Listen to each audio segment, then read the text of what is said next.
तो आज हम पढ़ेंगे पांचवा पाठ, भारत की खोज का, नई समस्याएं, अरब और मंगोल।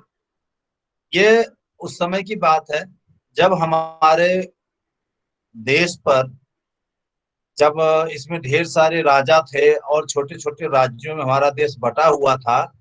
तो उस समय हमारे देश में बाहर से जो आने वाले आक्रांता थे, जो आक्रमण करने वाले या लूटपाट करने वाले, या फिर यात्री के तौर पर या व्यापारी के तौर पर जो आने वाले थे, उनमें से एक अरब और मंगोल भी थे। तो उसी के बारे में आज हम यहाँ पढ़ेंगे। फिर आगे हम बढ़ते जाएंगे और फिर आगे दूसरे देशों या दूसरे लोगों के बारे में भी हम पढ़ेंगे। तो हम पहले इसको शुरू करते पढ़ते हैं, फिर बीच बीच में मैं आपको समझाता जाऊंगा। जब हर्ष उत्तर भारत में एक शक्तिशाली साम्राज्य के शासक थे और विद्वान चीनी यात्री हुआन सांग नालंदा में अध्ययन कर रहे थे, उसी समय अरब में इस्लाम अपना रूप ग्रहण कर रहा था। देखिए, हर्ष यहाँ जो दिया गया, हर्ष महान सम्राट हर्ष जो है, अ, हमारे देश के एक महान सम्राटों में से रहे हैं और उनकी जो प्रसिद्धि है पूरे विश्व में उस समय फैली हुई थी। और बहुत ही विद्वान व्यक्ति थे, बौद्ध धर्म को मानने वाले, हिंदू धर्म को भी उतना ही सम्मान देने वाले हर्ष महान। और उनके शासन काल में नालंदा विश्वविद्यालय में चीनी यात्री जो है हुआन सांग, वो नालंदा विश्वविद्यालय में अध्ययन कर रहे थे। ठीक उसी समय, उसी दौर में अरब में, यानी जिसे आज आप सऊदी अरबिया कहते हैं या अलग अलग नामों से उसमें और छोटे छोटे देश भी हैं जानते हैं, तो वहां पर इस्लाम धर्म अपना रूप ग्रहण कर रहा था। यानी ये सब ये इसका मतलब यह है कि उस समय इस्लाम धर्म की उत्पत्ति हुई थी और धीरे धीरे वो बढ़ रहा था आगे की तरफ। और भारत के मध्य भाग तक पहुंचने में इसे लगभग 600 वर्ष लग गए। और जब उसने राजनीतिक विजय के साथ भारत में प्रवेश किया, तब वह बहुत बदल चुका था और उसके नेता दूसरे लोग थे। अरब वाले भारत के उत्तर पश्चिमी छोर तक पहुंचकर वहीं रुक गए। अरब सभ्यता का क्रमशः पतन हुआ और मध्य तथा पश्चिमी एशिया में तुर्की जातियां आगे आईं। यानी जो अरब सभ्यता थी वो उस समय नष्ट हो गई एक तरीके से। और जो तुर्की, जो आजकल तुर्की है, देश है वो, और तुर्कमेनिस्तान और इसके आसपास के जो क्षेत्र हैं, वहां की जो जातियां हैं उन्हें तुर्की कहा गया। तो वो जातियां आगे आई और भारत के सीमावर्ती प्रदेश से यही तुर्क और अफगान, अफगान यानी जो अफगानिस्तान में रहते थे या रहते हैं, इस्लाम को राजनीतिक शक्ति के रूप में भारत लाए। राजनीतिक यानी पॉलिटिकली, एक तो धार्मिक होता है जो रीजन के हिसाब से होता है, और एक होता है पॉलिटिकल यानी राजनीतिक तौर पर। इसका सीधा सीधा मतलब है कि राजाओं के माध्यम से यह जो धर्म है, इस्लाम धर्म, तुर्क और अफगान राजाओं के माध्यम से ये हमारे देश में यानी भारत में आया। अरबों ने बड़ी आसानी से दूर दूर तक फैलकर तमाम इलाके फतह किए। फतह करना यानी विजय प्राप्त करना, जीत लेना।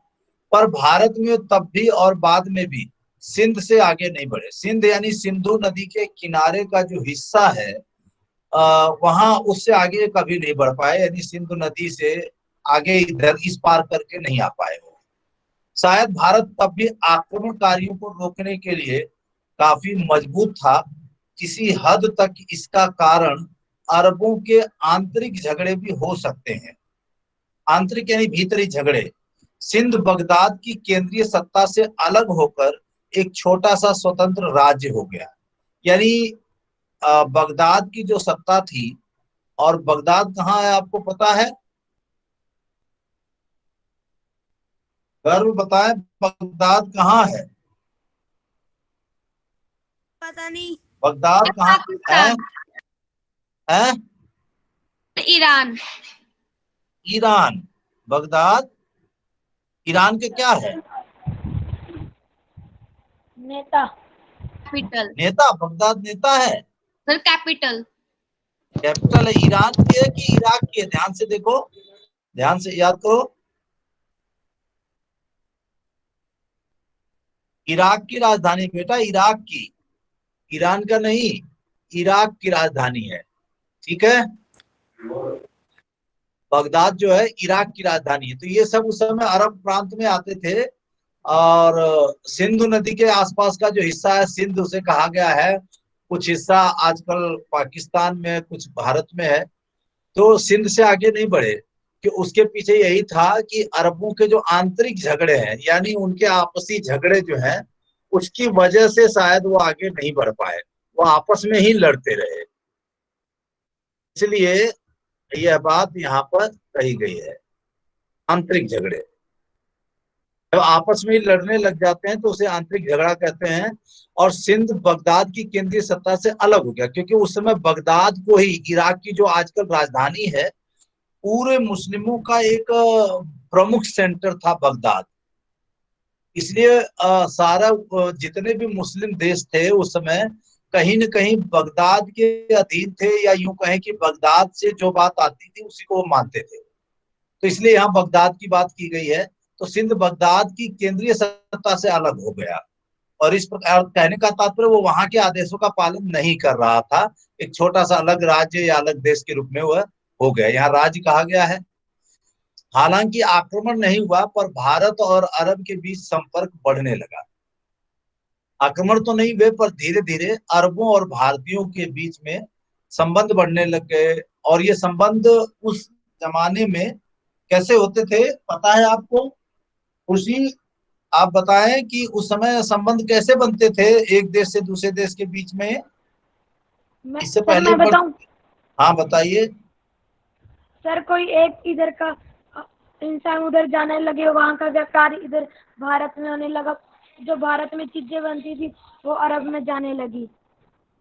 हाँ, व्यापार, इसे कहते हैं व्यापार बेटा। ठीक है, तो जब व्यापार होने लग गया, हमारे देश से मसाले जाने लगे, उधर से खजूर आने लग गया, इस तरीके से अलग अलग चीजों का व्यापार होने लग गया। तो फिर संबंध भी बनने लग गए, और दोनों ओर से यात्रियों का आना जाना शुरू हुआ। राजदूतावासों की अदला बदली हुई। राजदूता यानी एम्बेसडर्स, एक देश से दूसरे देश के एम्बेसडर्स आने जाने लग गए। और हमारे देश के एम्बेसडर उनके देश में, उनके देश का एम्बेसडर हमारे देश में, राजदूत रहने लग गए। भारतीय पुस्तकें विशेषकर गणित और खगोल शास्त्र पर बगदाद पहुंची, और वहां अरबी में उनके अनुवाद। ठीक है, तो हमारे देश से बहुत सारी किताबें जो है, जिसमें खासतौर से गणित, खगोल शास्त्र जानते हो आप लोग? कौन बताएगा मुझे? सर शताक्षी, आवाज शताक्षी क्लियर नहीं आ रही। एस्ट्रोलॉजी। है? एस्ट्रोलॉजी। Astrology, astrology. हाँ बिल्कुल सही, शाबाश। तो जब हम आकाश और उससे संबंधित उनके बारे में अध्ययन करते हैं, ग्रहों नक्षत्रों के बारे में, तो उसे खगोल शास्त्र, एस्ट्रोलॉजी भी कहते हैं। जी जी। आ, हैं? तो बगदाद पहुंची और वहां अरबी में उनके अनुवाद हुए। बहुत से भारतीय चिकित्सक बगदाद गए। यह व्यापार और सांस्कृतिक संबंध उत्तर भारत तक सीमित नहीं थे, भारत के दक्षिणी राज्यों में भी। ये बेटा माइक ऑफ करो, जिसकी आवाज आ रही है। तो व्यापार और सांस्कृतिक संबंध उत्तर भारत तक सीमित नहीं थे, भारत के दक्षिणी राज्यों ने भी उसमें हिस्सा लिया। विशेषकर राष्ट्रकूटों ने, जो भारत के पश्चिमी तट से व्यापार किया करते थे। भारत का जो पश्चिमी तट है वहां से व्यापार किया करते थे। पश्चिमी तट जानते हैं आप लोग? ये कौन बताएगा पश्चिमी तट? धीरज, धीरज, यस सर। पश्चिमी तट कौन सा हिस्सा है व्यापार का? कौन बताएगा? हरगुरप्रीत, हरगुरप्रीत, किसी को नहीं पता? वंश? सर वेस्ट का एरिया। अरे मैं भी तो वही पश्चिमी तट बोल रहा हूँ, तो वेस्ट का एरिया कौन सा? जगह का नाम तो बताओ। सर केरला, तमिलनाडु। ये पश्चिमी घाट है? गुजरात। सर है? सूरत। गुजरात। सूरत। सूरत, गुजरात। गुजरात इत्यादि। हाँ, ये जो है ना पश्चिमी तट बात कर रहा है ना बेटा, दक्षिणी तट की बात नहीं कर रही है। देखिए यहाँ पे लिखा है दक्षिणी राज्यों ने भी उसमें हिस्सा लिया, विशेषकर राष्ट्रकूटों ने, जो भारत के पश्चिमी तट से व्यापार है। यह दक्षिणी तट नहीं कहा, पश्चिमी तट कहा है। आप देख रहे हैं ना ये सामने, और ये दक्षिणी राज्य हैं। पश्चिमी तट यानी गुजरात, कच्छ की खाड़ी इत्यादि, जहां वहां से भी ये व्यापार किया करते थे खास तौर से। इस लगातार संपर्क के कारण भारतीयों को एक मिनट अनिवार्य रूप से इस नए धर्म इस्लाम की जानकारी हो गई। इससे पहले हमारे देश में इस्लाम की जानकारी नहीं थी, यानी मुस्लिम धर्म का हमारे यहाँ प्रभाव नहीं था। और धीरे धीरे इस नए धर्म को फैलाने के लिए प्रचारक भी आए और उनका स्वागत हुआ। मस्जिदें बनी, न शासन ने इसका विरोध किया, न जनता ने, न कोई धार्मिक झगड़े हुए। सब धर्मों का आदर और पूजा के सभी तरीकों के प्रति सहनशीलता का व्यवहार करना भारत की प्राचीन परंपरा थी। अतः राजनीतिक ताकत के रूप में आने से कई शताब्दी पहले इस्लाम भारत में एक धर्म के रूप में आ गया था। यानी जब यहाँ पर पॉलिटिकली प्रभाव पड़ा, उससे बाहरी देशों के, खासतौर से मुस्लिम आक्रांताओं का या राजाओं का, उससे पहले ही यहाँ पर मुस्लिम धर्म आ चुका था और धीरे धीरे यहाँ पर अपने स्थान बना चुका था। वह लगभग 300 वर्ष तक भारत पर कोई और आक्रमण नहीं हुआ। 1000 ईस्वी के आसपास अफगानिस्तान के सुल्तान महमूद गजनबी ने भारत पर आक्रमण करने आरंभ किए। महमूद गजनबी ने, ऐसा कहा जाता है कि 17 बार हमारे देश पर आक्रमण किया था। महमूद गजनबी तुर्क था जिसने मध्य एशिया में अपनी ताकत बढ़ा ली थी। उसने बड़ी निर्ममता से कई आक्रमण किए जिनमें बहुत खून खराबा हुआ। हर बार महमूद अपने साथ बहुत बड़ा खजाना ले गया। हिंदू धूल कणों की तरह चारों तरफ बिखर गए और उनकी याद भर लोगों के मुंह में पुराने किस्से की तरह बाकी रह गई। कि तितर बितर होकर बचे रहे। जो यहाँ पर यह है, ये जो है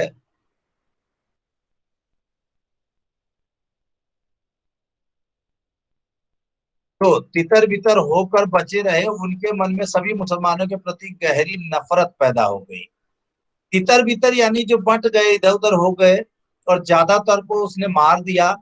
धूल कणों की तरह, हिंदू कह रहा है कि हिंदू जो है धूल कणों की तरह बिखर गए। यानी कोई कहीं गया, कोई कहीं गया, कोई भी लड़ने की हिम्मत नहीं कर सका। इतना वह ताकतवर था, या कहिए कि उसमें, उसकी सेना में लड़ने की एकता थी। लड़ने का एक नया तरीका उन्होंने अपनाया और इस प्रकार से वो भारत पर आक्रमण करके उन्होंने यहाँ के राजाओं को तितर बितर कर दिया और यहाँ के मंदिरों से और लोगों के घरों से, महलों अटारियों से ढेर सारा खजाना लूट करके लेकर के गए। और इस प्रकार से हमारे देश को उन्होंने लूटने का अड्डा बना लिया। वो बार बार आक्रमण करता और यहाँ से लूटपाट करके जाता था। यही वजह कि हिंदुओं के मन में मुसलमानों के प्रति नफरत पैदा हो गई।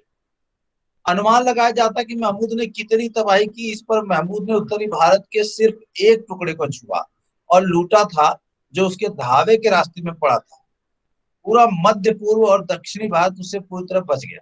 यानी केवल एक ही हिस्से पर आया था वो, और एक ही हिस्से में उत्तरी भारत में, और वो बहुत कुछ लूट करके लेकर के चला गया। दक्षिण की तरफ वो नहीं गया। महमूद ने पंजाब और सिंधु को अपने राज में मिला लिया। वह हर धावे के बाद गजनी लौट जाता था। वह कश्मीर पर विजय नहीं पा सका। यह पहाड़ी देश उसे रोकने और मार भगाने में सफल हो गया। पहाड़ी देश इसलिए क्योंकि कश्मीर उसमें एक देश था। हमारी स्वतंत्रता से पहले भी कश्मीर एक देश था, और जब छोटे छोटे राजा हुआ करते थे तब हमारा देश ढेर सारे राज्यों में बटा हुआ था। तो उसमें से एक राज्य कश्मीर भी था। राज्य का तात्पर्य उस समय के हिसाब से देश ही था।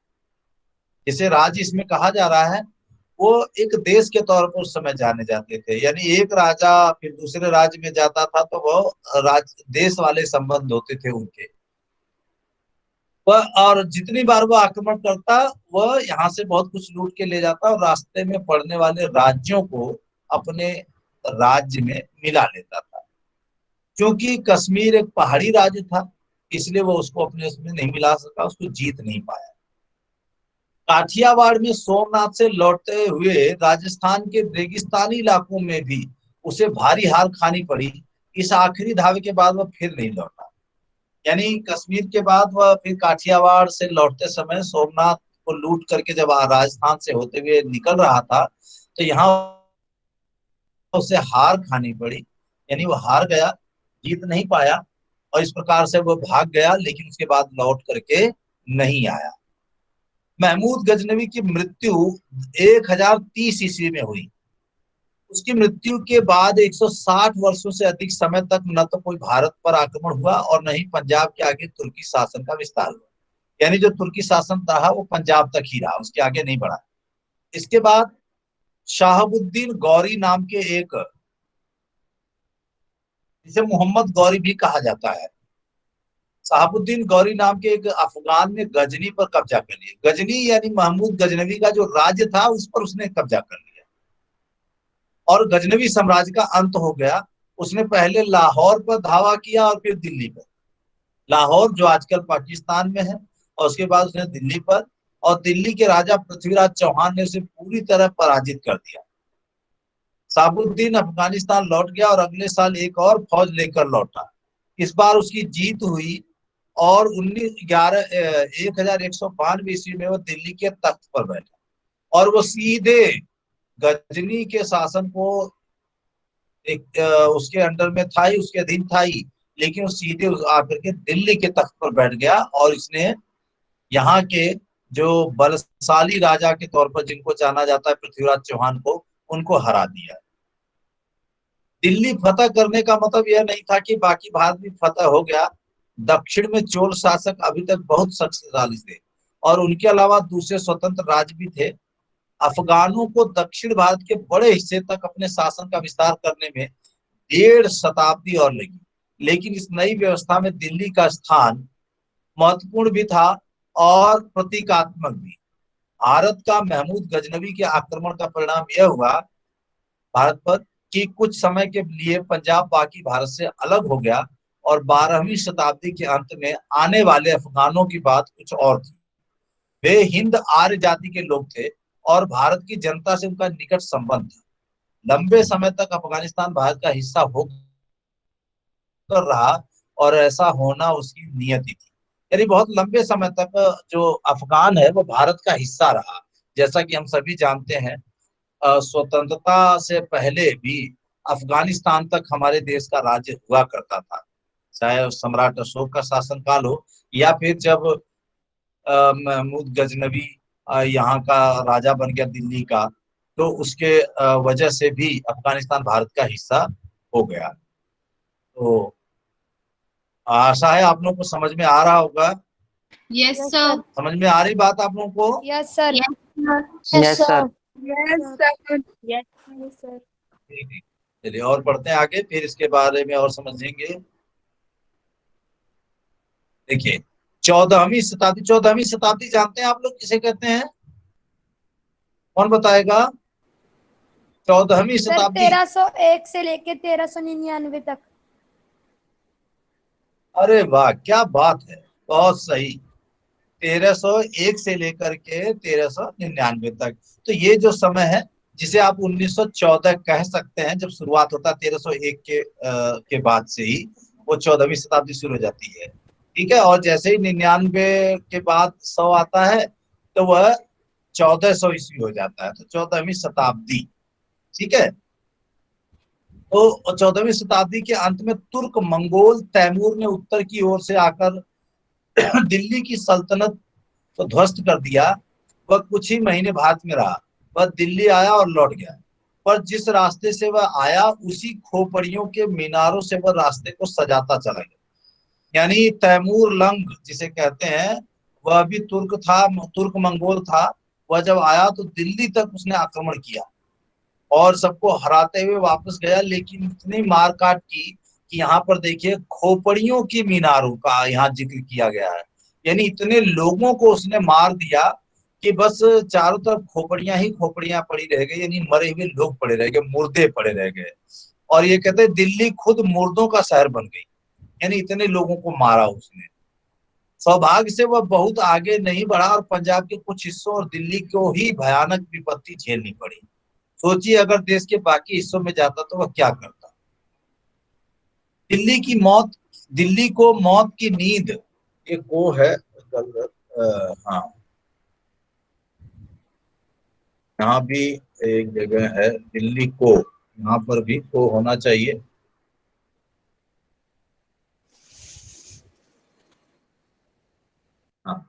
तो दिल्ली को मौत की नींद से उठने में कई वर्ष लगे। जागने पर वह इस विशाल साम्राज्य की राजधानी नहीं रह गई थी। तैमूर के हमले ने साम्राज्य को तोड़ दिया था और उसके खंडहरों पर दक्षिण में कई राज्य उठ खड़े हुए थे। इससे बहुत पहले 14वीं शताब्दी के आरंभ में दो बड़े राज्य कायम हुए थे, गुलबर्ग जो बहमनी राज्य के नाम से प्रसिद्ध है और विजयनगर का हिंदू राज्य। विजयनगर जो कि दक्षिण भारत में पड़ता है, और आप इसको अच्छे से सामाजिक विज्ञान में पढ़ सकते हैं, बहमनी राज्य, विजयनगर इत्यादि। दिल्ली की तबाही के बाद उत्तरी भारत कमजोर पड़कर टुकड़ों में बट गया और दक्षिण भारत की स्थिति बेहतर थी, क्योंकि दक्षिण भारत में अभी तक कोई आक्रमण हुआ नहीं। वहां चोल और राष्ट्रकूट और ये राजा अभी भी वहां मौजूद थे और वहां के राज अभी ज्यों के त्यों थे। तो कहता है कहा गया है इसमें कि राज्यों में सबसे बड़ी और शक्तिशाली रियासत विजयनगर थी। उस दौरान जो है दक्षिण भारत में सबसे बड़ी रियासत कौन सी थी? सबसे बड़ी रियासत थी विजयनगर। विजयनगर। विजयनगर रियासत को सबसे बड़ी रियासत उस समय कहा गया है, क्योंकि उधर आक्रमण नहीं हुए, जिसकी वजह से वो रियासतें बची रही। इस रियासत और नगर ने उत्तर के बहुत से हिंदू शरणार्थियों को आकर्षित किया और उपलब्ध वृत्तांतों से पता चलता है कि शहर बहुत समृद्ध और सुंदर था। यानी विजयनगर बहुत ही सुंदर था और समृद्ध, यानी धनवान कह सकते हैं आपसे। जब दक्षिण भारत में विजयनगर तरक्की कर रहा था, उस समय उत्तर की पहाड़ियों से होकर एक और हमलावर दिल्ली के पास पानीपत के प्रसिद्ध मैदान में, यही पानीपत जहां आप रह रहे हैं, उसने 1526 ईस्वी में दिल्ली के सिंहासन को जीत लिया। 1526 में पानीपत का प्रथम युद्ध हुआ है। मध्य एशिया के तैमूर वंश का यह तुर्क मंगोल बाबर था, जिसने यहाँ पर मुगल साम्राज्य की स्थापना की थी। भारत में मुगल साम्राज्य की नींव उसी ने डाली थी, जिसको बाबर कहते हैं। तो इस प्रकार से आपने पढ़ा अरब और मंगोल। ठीक है बच्चों, इस अरब और मंगोल के बारे में आपने पढ़ा और काफी कुछ जानकारी हासिल की। तो चलिए कुछ पूछते हैं आप लोगों से। कौन बताएगा? साक्षी देवी। साक्षी, यस सर। बताइए, अरबों और मंगोलों के शासन से पहले उत्तर में, अरबों और मंगोलों के आक्रमण के समय उत्तर में किसका शासन था? सर हर्ष का। हर्ष का, बिल्कुल शुरू में ही पहली लाइन है हर्ष का। अच्छा, अब बताएंगे संयम। संयम बताओ कि हर्ष के शासन काल में कौन सा चीनी यात्री यहाँ पढ़ने आया और किस विश्वविद्यालय में पढ़ा? शाबाश। सर हाँ बताइए। सर हुआंतसांग, नालंदा। हुआंतसांग आया था और यहाँ की नालंदा यूनिवर्सिटी में वह पढ़ा था। लेफ्ट होने लग गए अभी से, हैं? जैसे क्वेश्चन नेटवर्क प्रॉब्लम की वजह से लेफ्ट ज्वाइन हो रहा था। अच्छा अच्छा, ध्यान रखो। चलो अच्छा, कोई बात नहीं। लेकिन अपने आप ये देखो बहुत सारे लेफ्ट हो रहे हैं। धीरज भी लेफ्ट हो गया, मन्नत कौर लेफ्ट हो गई है, अंकुर को ज्वाइन कर लिया, लेफ्ट कर लिया। चलिए अगला प्रश्न है कि किस देश के राजा ने यहाँ पर सबसे ज्यादा लूटपाट की? कौन से राजा ने सबसे ज्यादा लूटपाट की जो विदेशी था? सर गजनी। गजनी ने। सर गजनी ने, हाँ शाबाश। गजनी ने यहाँ सबसे ज्यादा लूटपाट की। अच्छा ये बताइए कि गजनी कहाँ से लौटते हुए हार गया और फिर वापस लौट करके नहीं आया इंडिया में? राजस्थान के रेगिस्तान में। सर राजस्थान में। राजस्थान के रेगिस्तान में वह हार गया और दोबारा लौट कर नहीं आया। शताक्षी, बंद करिए अपना माइक। शताक्षी आप बताइए, बाकी ना माइक बंद करो बेटा, जिससे पूछ रहा हूं वो बताए। शताक्षी आप बताइए Yes, sir. गजनी को किसने हराया और उसकी गद्दी पर आ बैठा? गजनी को किसने हराया? किस मंगोल ने गजनी को हराया और फिर उसने दिल्ली तक आकर के राज किया? Sir, Shahabuddin Gauri. Shahabuddin Gauri. शाबाश, ये हुई ना बात। ऐसे ही बेटा याद रखते हैं तो अच्छा लगता है। बहुत सही।